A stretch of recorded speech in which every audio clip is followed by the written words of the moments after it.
Hey everyone, this is so weird for me to speak to a camera without being interviewed or interviewing someone else. But this is me in my flat in London. We just moved to a new flat.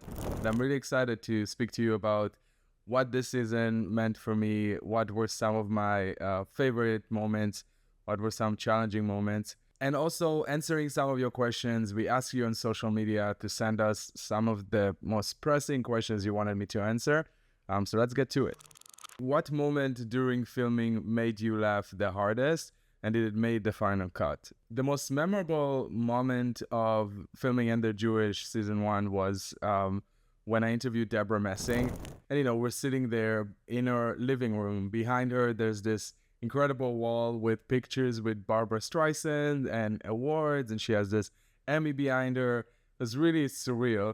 And I mean, just this moment itself, just being there was so amazing.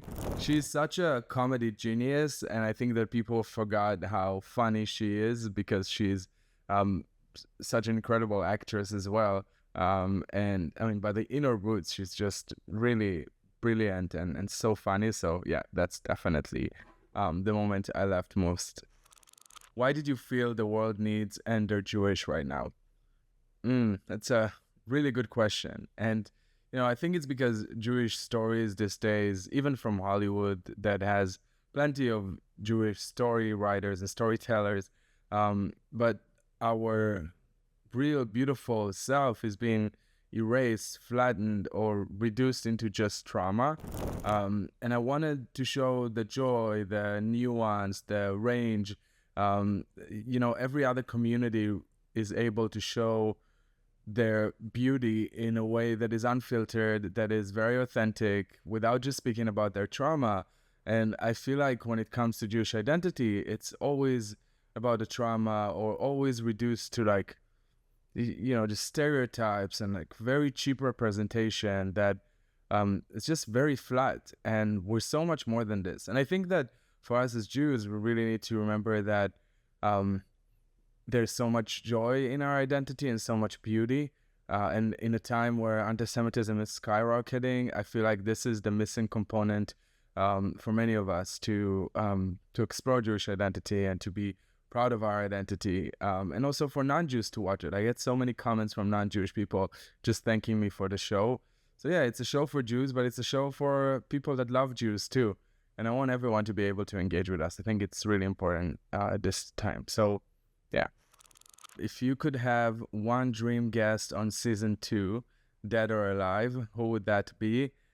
And what would you ask them? Wow, that's a really good question.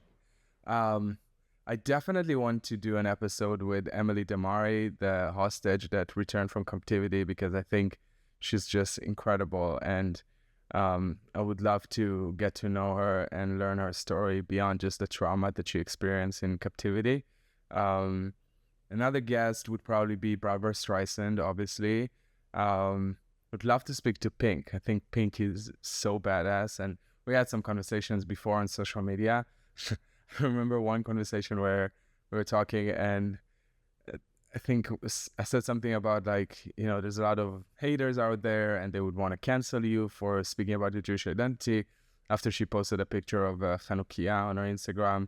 And she said something like, oh, I don't care. I've been canceled my entire life, which I love. I think it's such a great approach. So yeah, I would love to have her as well. What was the biggest misconception people had going into the show, and how do you think the series challenged that? That's another good question. I think people assume that Jewish identity is just one-dimensional, like it's Mizrahi or Ashkenazi or political, religious, secular. And my goal is to really shatter it. We had Emmanuelle Chriqui, that she's a Moroccan Mizrahi woman, and Aal Booker, another Moroccan Jewish guy. We had queer activists, a Rwandan Jewish designer, Izu. We had such a diverse backgrounds of participants. So I really think it shattered a lot of the stereotypes that people had. Why did you call the show And They're Jewish? That's a really good question.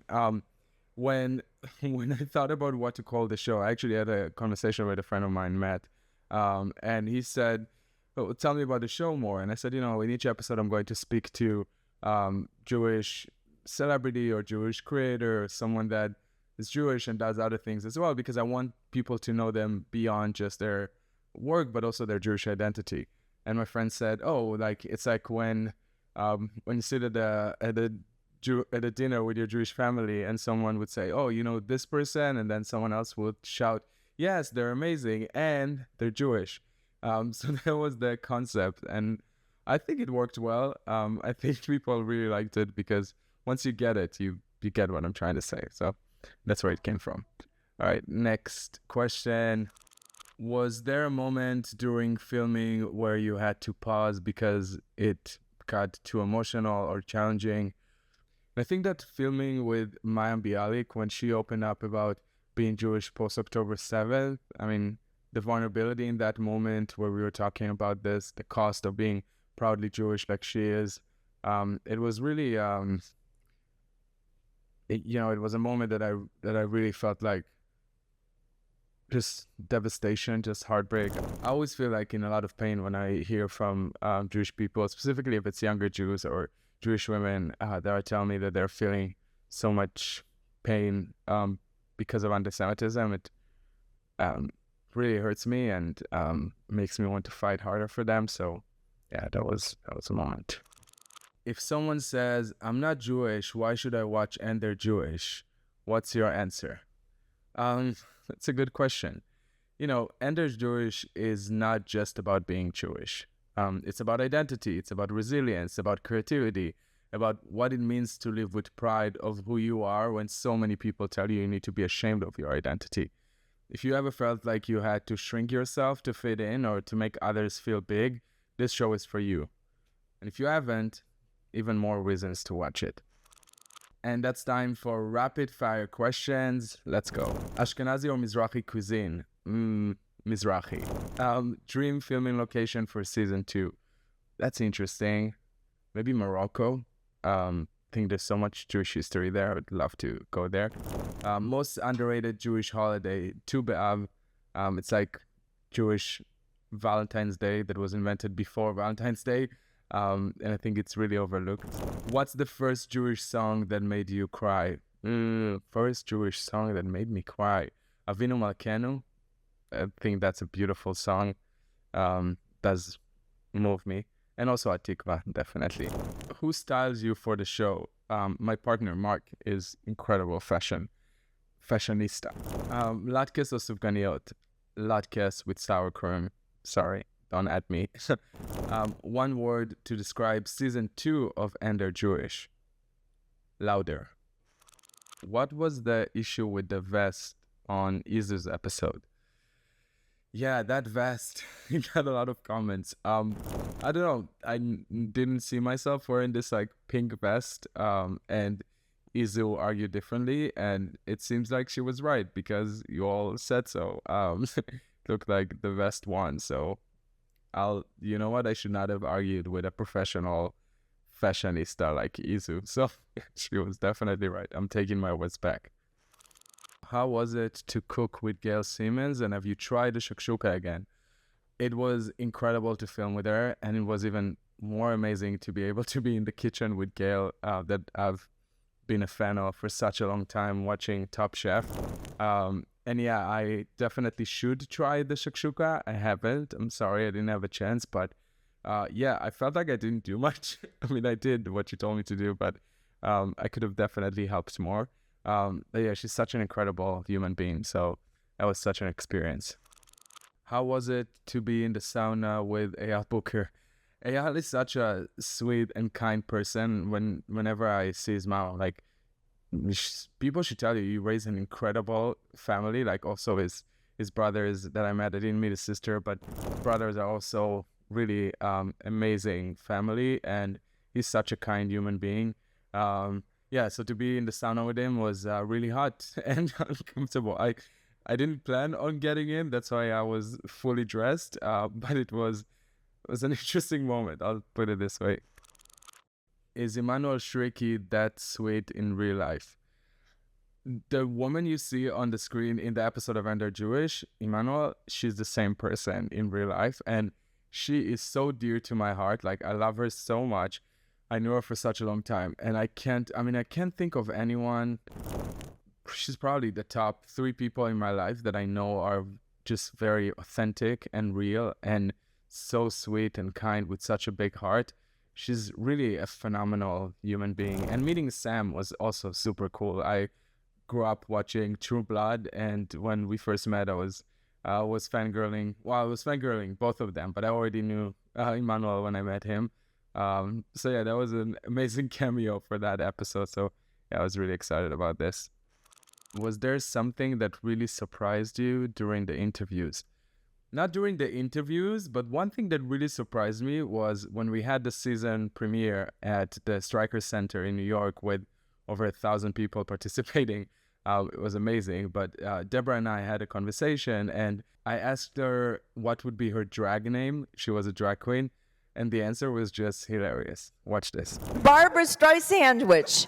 I mean, you've got Barbara and food in the same thing. How could there be any other choice? We got a drag name for Deborah Messi tonight, everyone.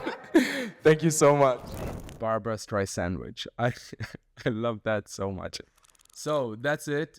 Season 1 of And They're Jewish has come to an end. I know I keep speaking about it as season 1, which some of you might guess what comes after. I can't share too much right now, but we are in conversations with some really big names, and I cannot wait to interview them. Some people that I'm really a big fan of.